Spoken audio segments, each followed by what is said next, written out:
Be sure to hit the thumbs up and subscribe for notifications on newly uploaded chapters. To help the channel grow, please share it with others who enjoy high-quality novels. Chapter titles and timelines are provided below. Chapter 32. Evelyn Whitford Breaks. Evelyn Whitford had always believed herself to be a woman of reason. She had taken pride in the steadiness of her hands, in her ability to keep things orderly, in her talent for following rules even when others faltered. For most of her life, she had been the kind of person others trusted. People leaned on her when things fell apart. She never leaned back. But in the days after Sarah Turner's burial, something inside Evelyn began to crumble with a quiet and persistent force that terrified her. It was not the loud kind of breaking that came with shouting or dramatic collapse. It was slower. It was internal. It was the kind of breaking that did not show itself all at once, but rather in small, cracking fissures that ran deeper each day. To the world, she appeared the same. She still dressed neatly each morning. She still walked into the clinics with her head held high. She still greeted people with warm eyes that suggested comfort even when she felt none. But beneath her pressed uniform and calm voice, Evelyn felt herself unraveling. She could not forget the sight of James at the graveyard, standing beside the mound of fresh earth that marked the only woman he had ever loved. She could not forget the hollow look in his eyes as he held Isaac's hand. She could not forget the tremble in her own hands when she offered her condolences and found herself unable to speak a single honest word. She could not forget that she had helped lead Sarah to that grave. The morning after the burial, Evelyn stood in her small kitchen, gripping the edge of the counter. The room felt too bright. Her breath caught, and she leaned forward, trying to steady herself. "Evelyn, you need to get control of yourself," she whispered. "You need to breathe." She did breathe, but it did not help. Nothing seemed to help anymore. The guilt had become a living thing inside her, expanding like a lung pulling in air. The men at the federal building had insisted that the study was important. They had insisted that the data would lead to better understanding of disease. They had insisted that the subjects were stable and unlikely to seek treatment. They had insisted that her involvement was essential. But they had never once mentioned what would happen to the wives. They had never spoken her name, Sarah Turner, or any other woman's name. They had spoken only of subjects and samples and data points. Now Evelyn could not stop seeing Sarah's face. The slow fading of her strength, the fear hiding behind her smile, the way she held on to James in those last moments, seeking comfort in the man who had unknowingly carried death into their home because he had trusted the people working alongside Evelyn.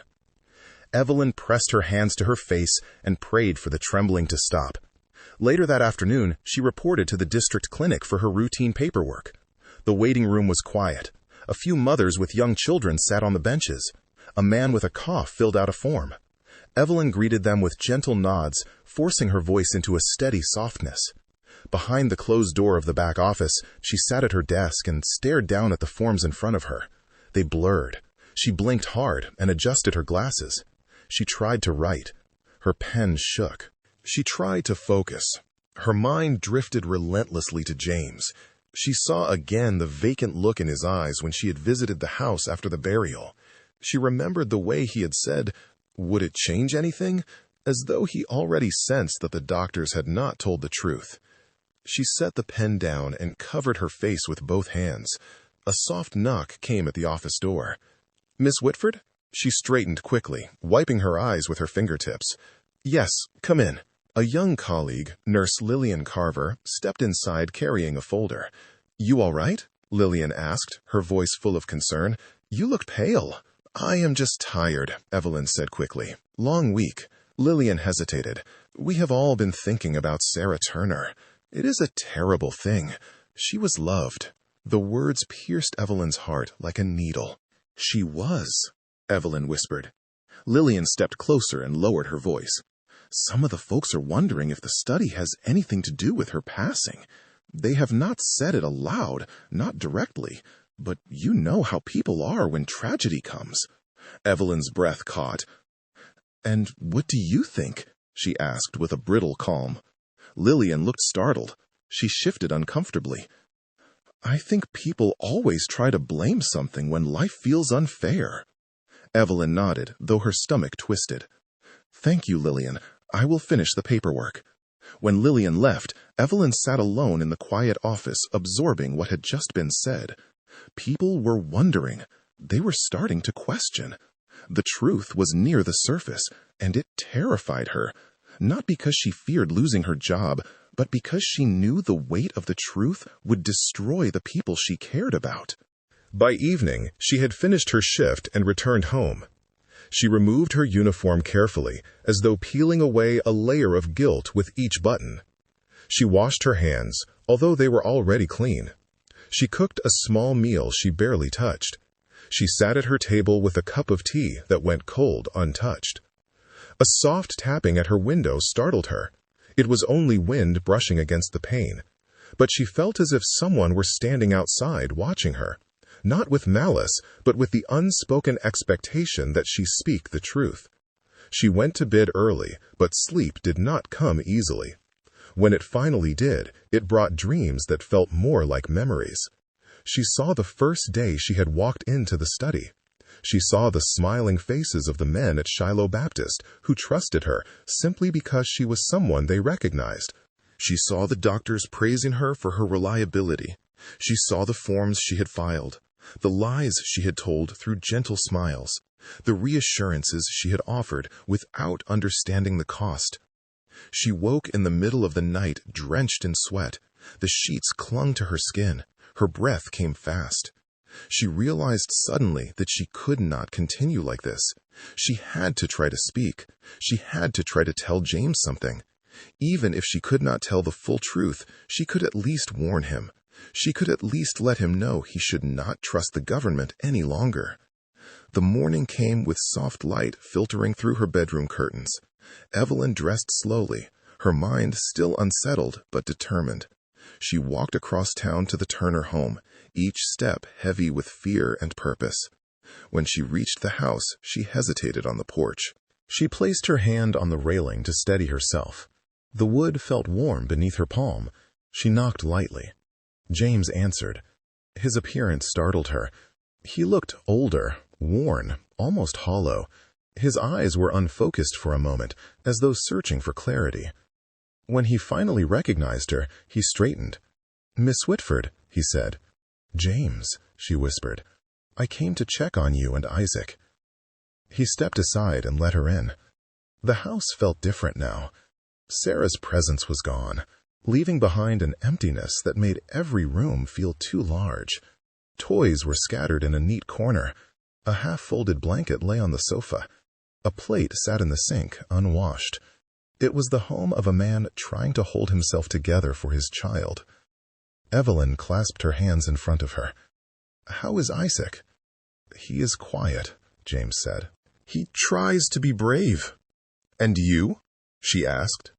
James paused. "I do not know," he said honestly. "Inside my head, it feels like someone took the walls away. Everything echoes."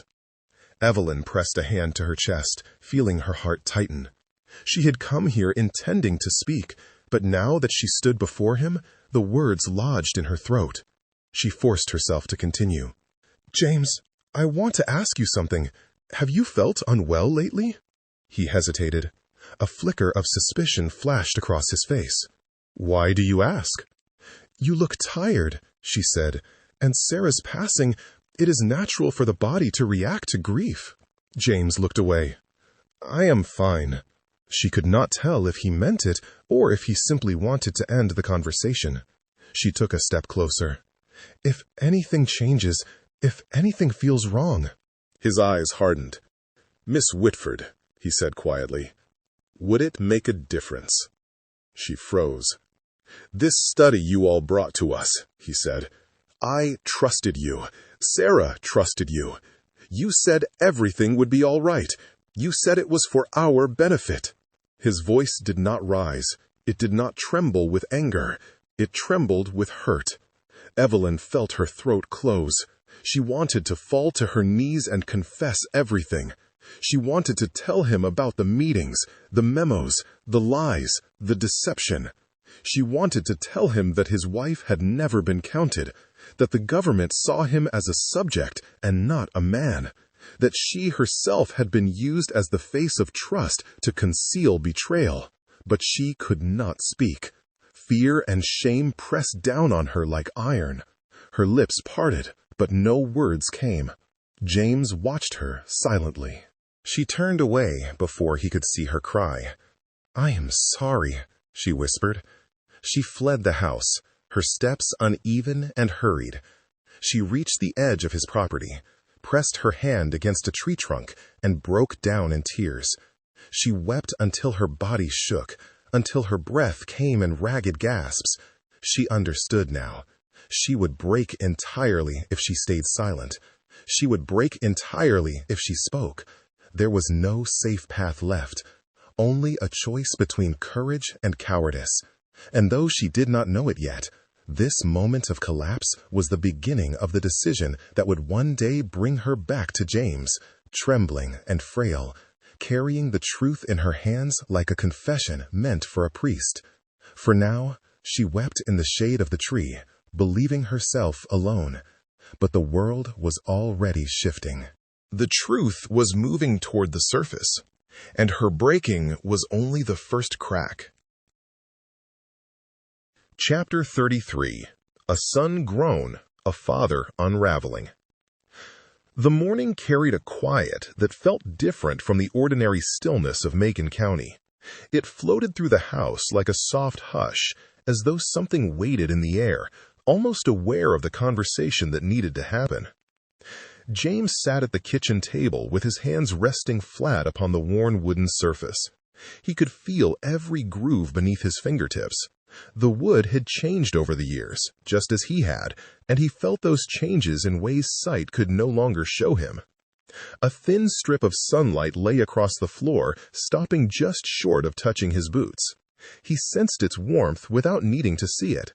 His vision had dimmed so much in recent weeks that the world now existed mostly in shadows and blurs, but the familiar comforts of his home still reached him through touch and scent and sound. Isaac had asked to speak with him the night before, saying that whatever needed telling could wait until the morning. Isaac never postponed difficult truths, which meant this one carried weight. James had lain awake for most of the night, listening to the house breathe. Boards settled gently, crickets chirped outside, and somewhere in the quiet, Sarah's memory drifted into the room like candle smoke, delicate and persistent. He felt her presence in the darkness, especially now, when his sight was nearly gone. In the quiet hours, he reached for her hand out of habit, only to grasp the empty air. The bedroom door opened softly behind him. Isaac walked into the kitchen wearing his best shirt. The morning light touched the edges of his face, and though James could no longer see the details clearly, he recognized the proud lift of his son's chin. Isaac stood straighter now, with a calmness that spoke of years lived and burdens carried. "Morning, Daddy," Isaac said gently. James nodded. "Morning, son." Isaac hesitated before taking the seat across from him. The pause alone was enough for James to sense that the conversation ahead would not be simple or small. "I want to tell you something," Isaac said, folding his hands together. "Something important."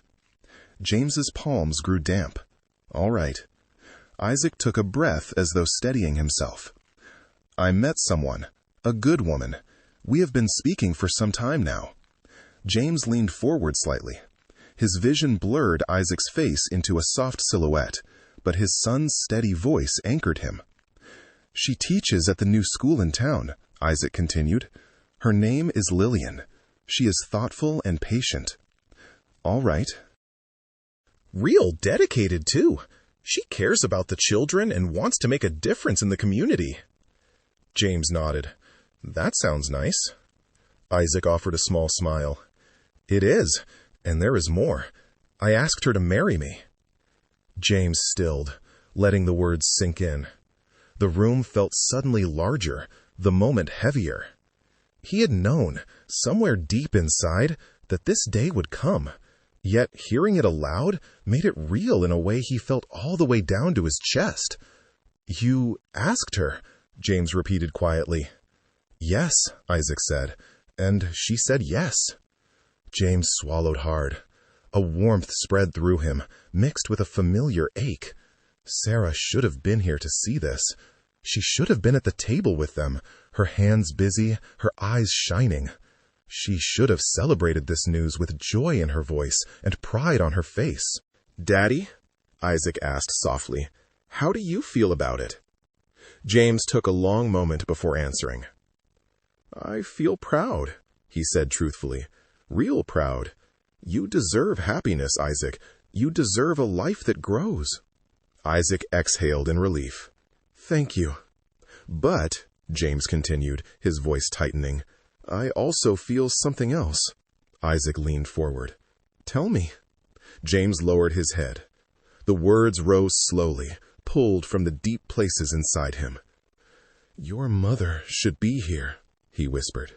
"She should be here to see this day coming. She should be the one to help you prepare." Isaac's expression softened. "Daddy, I should have protected her," James said, voice cracking. "I should have kept her safe." Isaac reached for his hand. "Daddy, please do not start down that path." But the dam inside James had already cracked open. "I should have made her rest more," he said. "I should never have let her work the way she did. I should have listened when she said she was tired. I should have saved her." His voice broke on the last word. "Daddy," Isaac said firmly, "stop. None of that was your fault." But James shook his head, overcome with guilt he had carried for decades. "I stressed her," James whispered. "I brought trouble into our home. I let outsiders into our lives. I made choices that hurt her. I made choices that hurt you. I failed her. I failed you. I failed everyone." Isaac rose from his chair and moved beside him, placing a steady hand on his father's back. "You did not fail us," Isaac said. "Yes, I did," James insisted, tears spilling. "Your mother died because of me. Your grandmother went to her grave thinking she had not raised a good enough son. Everything that happened to this family feels like it started with me." Isaac knelt beside him. "Daddy, look at me." James lifted his head, though his vision blurred his son into a soft outline. "There is something else," James said suddenly, as if pulled forward by a truth too long buried. "Something I never said out loud." Isaac grew still. "What is it?" James trembled. "I did not get the disease from the study. I had it long before any government man showed up, long before I even knew what sickness was." Isaac's breath caught. "I was young," James said quietly, "working pulpwooding with my daddy, 14 or maybe younger, but strong enough to look grown.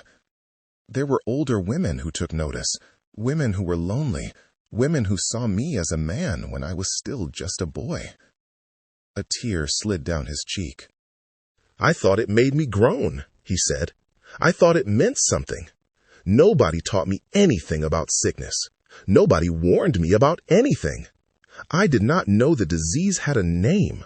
I did not know it could move from one person to another. I did not know what I carried into myself." James pressed his trembling hands together. "Nobody ever asked me how I got sick. Not one doctor, not one nurse, not one government man. They took their blood, they made their notes, but nobody asked.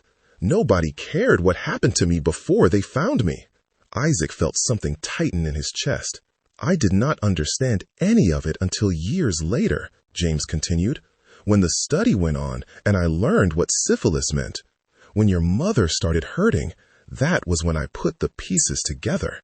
That was when I saw the truth I used to be too young to understand." His voice broke again.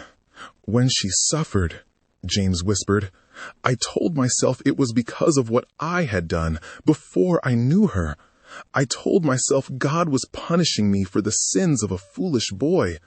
I thought her death and your pain came from mistakes I made before I had sense enough to understand the world." He covered his face and sobbed. Isaac reached forward and pulled him into a tight embrace. "Daddy," Isaac said, his voice shaking with emotion, "listen to me. You were a boy, a child living in a world that forced you into manhood too early. None of this was your fault." James cried harder, his shoulders shaking. "You deserved guidance," Isaac continued. "You deserved answers. You deserved protection. You did not get any of those things. And then the government used you without ever trying to know your story." "That is not your burden. That is theirs." James pressed his face against Isaac's shoulder, his tears dampening the fabric of his shirt. "You did not kill Mama," Isaac said. "You did not bring sickness into our house on purpose. You did not ask for any of this. You loved us. You worked for us. You prayed for us. Everything you did with love." James trembled, letting the words wash over him. "You did not fail me," Isaac whispered. "You raised me into a man who knows how to love. Everything good in my life comes from you and Mama." James clung to him, breaking completely in his son's arms. After a long time, his shaking eased, his breathing slowed. The weight he carried did not disappear, but for the first time it began to shift, as though he no longer bore it alone. Isaac stayed kneeling beside him until James lifted his head again. "Daddy," Isaac said gently, "I want you at my wedding. I want you there with me, even if you cannot see clear, even if you feel tired, even if you are hurting." James nodded weakly. "I will be there." Isaac placed a hand over his father's. "I know." They sat together quietly, letting the morning settle around them. Sunlight climbed slowly up the walls. A soft breeze entered through the window and stirred the curtains. The world outside continued with its gentle rhythm, unaware of the truth shared within the walls of that small kitchen.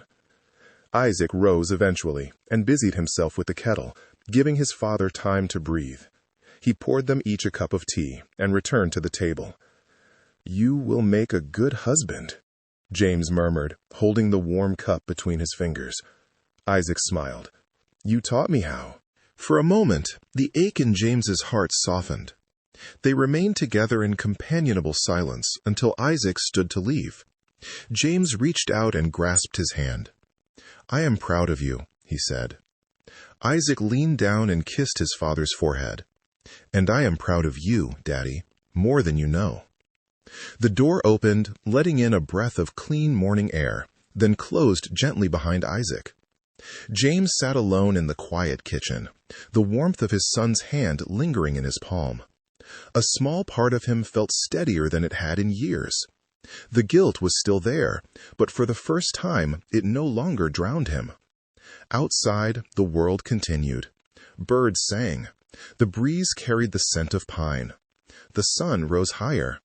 And inside, the fading vision of his life, James allowed himself to feel, even if only for a moment, something like peace. Chapter 34. The study ends in silence. The news did not arrive with thunder or warning. It slipped quietly into Macon County the way fog slips between trees, almost unnoticed until it is everywhere. It came first as a whisper, then a murmur, and finally a rustle that spread between porches, inside barber shops, at the general store, and under the shade trees where men gathered to rest after long days in the fields. Someone had read something in a newspaper. Someone else had heard a report on the radio. Someone's cousin in Birmingham swore the government was in trouble. Someone in Tuskegee said a white reporter was asking strange questions. But no one understood the truth at first. No one could have. James sat at his small kitchen table, wiping his hands with a towel after washing vegetables for supper. The house was quiet, except for Isaac humming to himself in the next room, arranging the marbles he had gathered from churchyard games. It was late afternoon, and the light outside had turned soft and golden. James had not been feeling well for weeks. His eyes blurred more often than he admitted. Sometimes he reached for something and missed it by inches. Sometimes his head throbbed in a way that made sound feel sharp. Sometimes he stumbled if he turned too quickly. He told himself it was exhaustion. He told himself grief weighed heavy on the body. He told himself he could manage. But deep inside, he knew something was changing. He had not told Isaac. The boy watched him closely now, tracking him the way a child watches a candle in a quiet room, hoping it will not flicker out. James felt both love and sorrow each time he caught his son studying him. He was determined to stay upright as long as he could. Footsteps sounded on the porch. Isaac looked toward the door. "Someone is here," he said. James wiped his hands and walked slowly to open it. His vision blurred at the edges as he moved. Standing on the porch was Henry Clark, a neighbor who lived down the road. Henry's face was tight with urgency. "James, do you have a minute?" Henry asked. James nodded and stepped aside to let him in. Isaac scurried to the corner to listen, pretending to play with his marbles, though his ears were tuned to the adults. Henry removed his hat and held it in both hands. "Have you heard the news?" James shook his head. "What news?" Henry swallowed, his voice lowered. "About that study, about those examinations they had you doing." A stillness settled in the house, heavy and cold. James's breath came shallow. "What about it?" Henry glanced toward Isaac, then back to James, uncertain if he should continue. "Say it," James said quietly. Henry sat down at the table. "It is on the radio. A reporter out of Washington, I think. He says the government has been lying. Says those men in the study were never getting treatment at all. Says they've been watching to see what happens when nobody gets help." The room seemed to tilt. Henry kept going, the words coming faster now. "He said they let the disease run its course. He said people begged for medicine and did not get it. He said the Army tried to treat them during the draft, but someone stopped it. He said folks from the Public Health Service interfered." James lowered himself slowly into the chair across from Henry. "What are you saying?" "James," whispered. "What are you truly saying?" Henry leaned in. "I am saying it looks like everything they told you was a lie." The words fell into the air between them and hung there, dense and suffocating. Isaac's marbles stopped clinking. James closed his eyes for a long moment, feeling the heat rise behind them. He opened them again, but the room was fading at the edges. "Sarah," James murmured. The name escaped him before he could stop it. Henry's face crumpled. "James, I am so sorry. I did not want to be the one to tell you, but I thought you should hear it before rumors start running wild." James gripped the edge of the table with both hands. The wood felt rough beneath his fingers. His vision blurred again, but this time it had nothing to do with exhaustion. "They said we were getting the best care," James said slowly. "They said the doctors were helping us. They said the government was watching out for us." Henry nodded, unable to meet his eyes. "They said those same things to a whole lot of men." James felt cold all over. He remembered the needle sliding into his spine. He remembered Evelyn's soft voice telling him to relax, to breathe, to trust. He remembered Sarah's fragile smile when he had come home. He remembered her death. His chest tightened until it felt difficult to breathe. "Do they know who all was affected?" James asked. Henry hesitated. "The reporter said it was hundreds of men, maybe more. And he said some wives got sick, children too." James's breath caught painfully. A sound escaped him. Not a cry, not a shout, but something low and broken. His hand trembled against the table. "James," Henry said gently, "I did not mean to bring you pain. I just thought you needed to know." James nodded faintly. "Thank you for telling me." Henry stood to leave, putting his hat back on with trembling hands. He paused at the doorway. "If there is anything you or Isaac need—" James nodded again. "We will manage." Henry stepped outside and closed the door softly behind him. After he left, the house was painfully still. Isaac approached quietly. "Daddy?" James lifted his face toward the sound of his son's voice, but could no longer hide the strain in his eyes. "Come here," he said. Isaac climbed onto his lap the way he had when he was much younger. James wrapped his arms around him tightly, burying his face in the boy's shoulder. "Daddy, what did Mr. Henry say?" James swallowed hard. He said the people we trusted might not have been honest." Isaac's small brows pinched together. "Not honest how?" James could not bring himself to answer. He pressed his cheek to Isaac's hair. "We will talk about it in time," he said. That night, James sat alone on the porch long after Isaac had gone to bed. The air was cool, with a faint scent of pine drifting from the woods. Crickets chirped. An owl called in the distance, but he heard none of it. He sat with his thoughts, replaying every visit from the study, every paper he had signed, every time Evelyn had reassured him, every time Sarah had smiled through pain, every time he had told himself she would get better.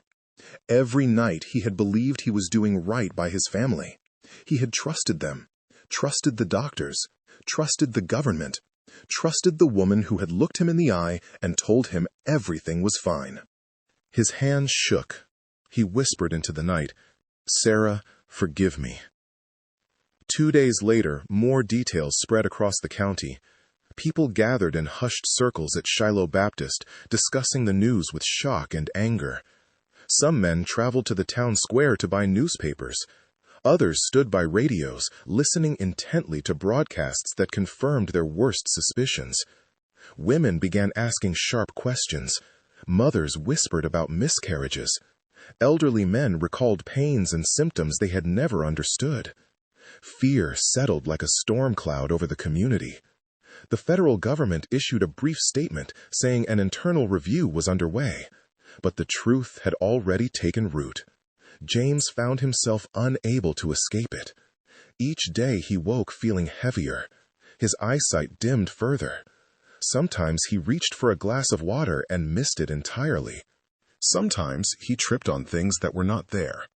Isaac began watching him more closely, staying near him as though guarding something fragile. One evening, as James sat in his chair staring at the blurred outlines of furniture, Isaac approached him with a folded newspaper. "Daddy, this came in the mail," Isaac said. "It has a picture of the White House on it." James took it carefully. His finger brushed over the headline, but he could barely see the letters. "What does it say?" he asked. Isaac cleared his throat and began reading. "Public Health Service under investigation for unethical study conducted in Alabama." Isaac glanced up. "Is that us?" James's heart sank. "Yes," he whispered. "It is." Isaac's voice grew small. "Are you sick, like they said? Like the men in the story?" James leaned back slowly, feeling the weight of the question. "I think I might be," he said softly. "I think I have been for a long time." Isaac lowered his head and began to cry. Silent tears fell onto his shirt, darkening the fabric. James reached out blindly, searching for his son's shoulder. Isaac moved closer and pressed himself against his father's side. "I do not want you to be sick," Isaac whispered. "I do not want to lose you, too." James held him tightly. "I am not going anywhere," he said, though he was not certain it was true. Over the next few weeks, new articles appeared. More whistleblowers came forward. Government officials held press conferences trying to control the damage. There were hearings in Washington. There were demands for accountability. There were rumors of a formal apology. The study ended quietly, with no ceremony, no announcement to the men who had given their bodies to it. It simply stopped. The doctors stopped coming. The visits ended. The examinations ceased. James waited for someone from the government to come explain things. No one did. Evelyn Whitford visited once more. She arrived on a warm afternoon, stepping lightly onto the porch as if terrified of being seen. James opened the door slowly. She stared at him with red-rimmed eyes. She looked thinner, paler, older. "James," she whispered, "may I come in?" He hesitated, then nodded. She stepped inside. Her hands were shaking violently. She clutched a handkerchief so tightly that her knuckles were white. "James," she said again, struggling to speak, "I am sorry." He stared at her. "For what?" "For everything," she whispered. He waited, hoping she would say more, hoping she would explain, hoping she would give him something he could use to understand his life again. But she could not. Her mouth opened and shut, but her voice failed. Tears spilled down her cheeks. She fled before he could speak another word. When the door closed behind her, James felt a cold certainty settle into him. There was more he did not know, more they had not told him, more Sarah had suffered, more he himself would soon face, more his son would one day discover. The study had ended, but the silence it left behind was louder than any words could have been. He sat down heavily, his vision dimming around the edges. The room blurred until it seemed he was sitting in a world without shape. He lifted his face slightly, exhaled a slow breath, and whispered to himself, "This is not the end. There is more truth coming." And somewhere far away, in Washington, the first drafts of an apology were already being written. But James did not yet know that one day he would stand in the White House itself, blind but unbroken, listening to a president speak his story aloud for the world to hear. For now, he sat alone with the weight of that silence, waiting for the day someone would finally tell him the truth. Chapter 35. The Truth About Sarah. The truth did not arrive like lightning. It arrived like slow rain. It came one drop at a time, steady and quiet and impossible to ignore. Each drop carried weight. Each drop soaked through the thin fabric of denial James had been clinging to. Each drop settled into him until he could no longer pretend he did not feel it. He woke one morning to the dull ache behind his eyes that had become familiar. The world was little more than a smudge of shadows and light. He could still sense morning by the smell of dew on the grass and the faint sound of Isaac moving in the kitchen, collecting dishes for breakfast. "Daddy," Isaac called softly, "you want grits this morning?" James nodded, though he was not hungry. "That is fine, son." He heard Isaac's small feet on the wooden floor and the clank of a spoon against a pot. Isaac was 12 now, still slight in build, but growing taller more quickly than James realized. Lately, James felt as though time was moving both too fast and too slow. He could not see Isaac's face clearly anymore, and each day that truth cut deeper. The chair creaked as he shifted his weight. He thought of Sarah. He thought of her every morning. He thought of the way she laughed, the way she hummed hymns under her breath while cooking supper, the way she placed her hand on the back of his neck when he was troubled. He thought of her last night. He thought of her whisper, the final words they shared, "You and me, together forever." The words were anchors and wounds all at once. He did not know yet how deep the wound truly went. Isaac placed a bowl in front of him and adjusted the spoon so it rested gently against the rim. "It is hot, Daddy," he said. James nodded. "Thank you." Isaac sat across from him. "Mr. Clark was at church last night. He said folks in town are still talking about the study." James said nothing. Isaac's voice lowered. "He said some families have been asked questions by people from Washington, reporters and such." The spoon trembled in James's hand. "What kind of questions?" he asked. "About sickness," Isaac said. "About who got sick, about who died." James exhaled slowly, a long and weary sound. "Go on." Isaac hesitated. "Some folks said the government might send someone here to talk to the families of the men who were in the study." James's chest tightened. "What else did they say?" Isaac swallowed. "They said some wives got sick because of the study. They said some children, too. They said husbands passed things they did not know they had." James put the spoon down carefully. His fingers tightened around the table edge. "Isaac," he said softly, "come here." Isaac moved around the table until he stood beside his father. James reached up and placed a hand on the boy's arm. "There is a truth I do not yet understand," James said, "but whatever comes, we will face it together." Isaac nodded, though James could hear the fear in the boy's breathing. A soft knock sounded on the front door. James stiffened. Isaac turned toward the sound. "I will get it," he said. He opened the door slowly. A woman stood on the porch, her frame small beneath a simple blue dress. Her hair, streaked with gray, was pulled back tightly.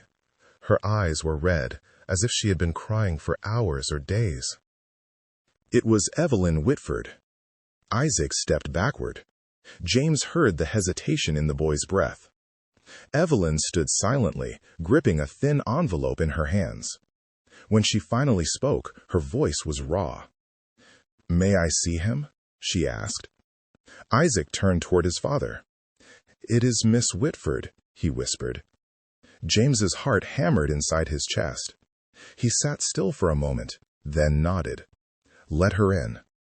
Evelyn stepped inside slowly, as if crossing the threshold of a church where she did not belong. She removed her hat and held it against her chest.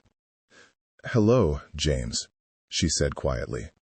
James lifted his face toward the sound of her voice. "Hello, Miss Whitford." She moved closer, but did not sit. She seemed afraid to take up space. "I did not come before now," she said, "because I did not have the courage." James said nothing. Evelyn swallowed hard. "I know you deserve the truth. I know you have deserved it for a long time." A long silence followed. Isaac hovered near the doorway, uncertainty in every part of his posture. "You can stay," James told him. "You deserve the truth, too." Isaac stepped closer. Evelyn wiped her trembling hands on her skirt. "I have been carrying something heavy for many years," she said, "and I am tired of carrying it." James waited, his breath held tight in his chest. "Sarah," she whispered. His entire body tensed. The room felt suddenly smaller, the air too thin. Evelyn closed her eyes, as if gathering strength. When she opened them again, they glistened. "I should have told you sooner. I should have told everyone sooner, but I was afraid. They taught us to be afraid. They taught us to stay silent." "And I did." James's hands curled into fists. "Miss Whitford," he said in a low voice, "what do you have to say about Sarah?" Evelyn took one shaky step forward.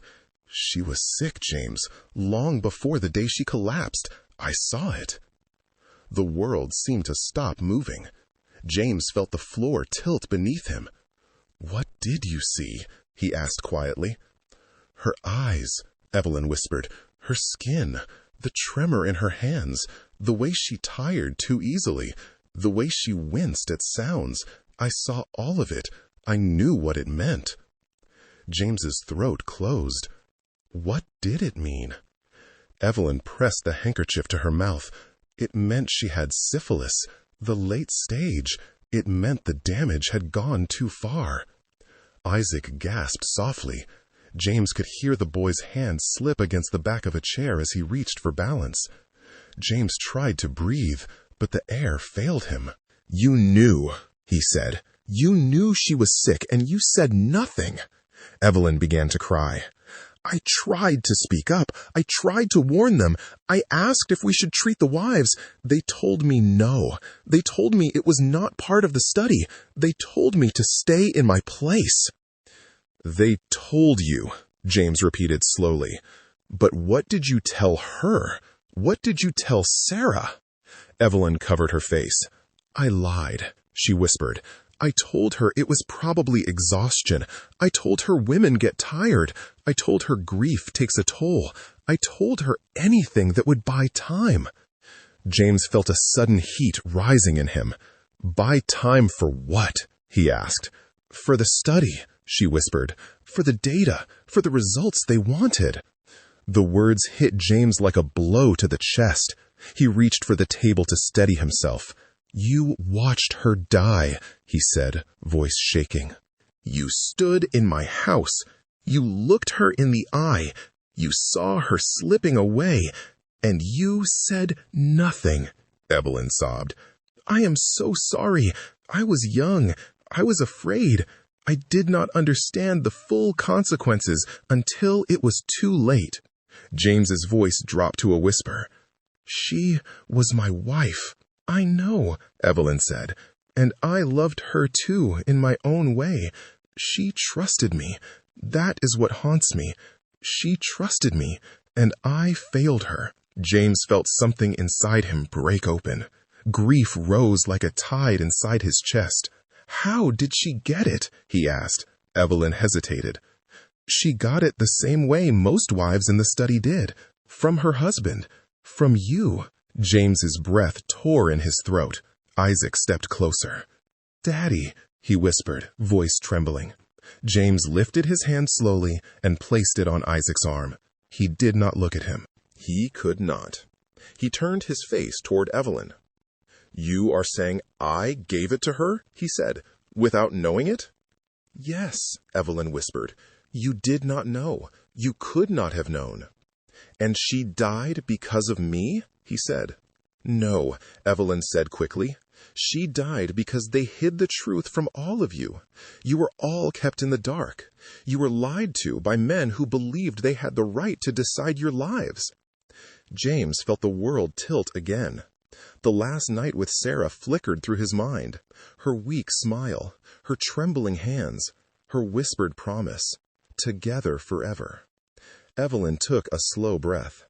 "James, there is more." He shook his head. "No." "Yes," she said softly. "You need to hear it." He waited, clutching the table with one hand and Isaac's arm with the other. "She was never counted," Evelyn said. "Her name is not in their data. Her suffering is not in their reports. Her death is not in their findings. They never wrote her down. They never acknowledged what she went through." James lowered his head. A single tear slipped down his cheek, tracing a path he could not see. Isaac cried openly now, his shoulders shaking, his small hands clutching his father's arm. Evelyn placed the envelope on the table with trembling hands. "Inside is everything I have. Notes, old memos, things they told us not to keep. It is the truth as I knew it. I hope one day it gives you something to hold on to." She stepped back. "I know you may never forgive me," she said. "I would not forgive me either. But I could not let you go into the rest of your life without knowing the truth." James did not speak. He could not. Evelyn backed toward the door, tears flowing freely.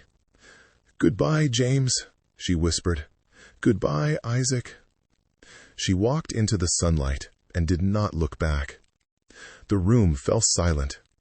Isaac leaned against his father, crying softly. James kept one hand over his son's and pressed the other against his heart, as if trying to hold it together.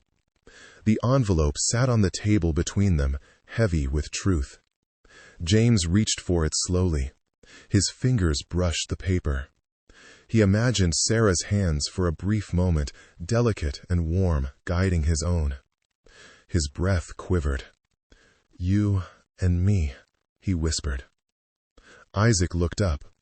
"What did you say, Daddy?" James closed his eyes. "Nothing, son. Just a memory."